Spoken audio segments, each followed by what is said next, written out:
மல்லிகஸ் construction வந்து அந்த மாதிரி பெரும்பாகத்தில் வந்து வில்லா கட்டியிருந்தாங்க. அங்கே குவாலிட்டி பிரகாரம் நல்லா பெஸ்ட்டாக இருந்தது. நாங்களே ஃபஸ்ட்டாக வந்து பார்த்திங்கன்னா ஃபேஸ்புக்கில் அட்வர்டைஸ்மெண்ட் பார்த்தோன்னே பிடிச்சிது. நேரடியாக போனோம், மீட் பண்ணோம். போனோன்னே குவாலிட்டி நல்லா இருந்தது.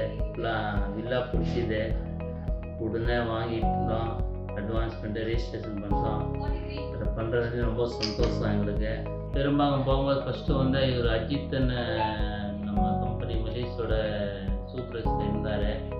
அவர் வில்லா ஓப்பன் பண்ணி காட்டினார். அவரும் நல்லா நம்மளுக்கு வந்து ரெஸ்பான்ஸ் பண்ணார். அதுக்கப்புறம் ஆஃபீஸில் வந்து இவர் ரவி சாரும் அவரும் நல்லா சப்போர்ட் பண்ணி நல்லா பக்காவாக நம்மளுக்கு பண்ணி கொடுத்தாரு. பாபு சாரும் நல்லா சப்போர்ட் பண்ணார். எல்லாமே நல்லபடியாக பண்ணி கொடுத்தாரு. அதுக்கோசம் எங்களுக்கு ரொம்ப சந்தோஷம். டைரக்டர் சார் அவரும் நம்மளுக்கு நல்லா சப்போர்ட் பண்ணார். பெஸ்ட் ரேட்டாக பண்ணார். நல்லா குவாலிட்டியாக பண்ணார். அதுக்கோசம் எங்களுக்கு ரொம்ப ரொம்ப சந்தோஷம். நன்றி, வணக்கம்.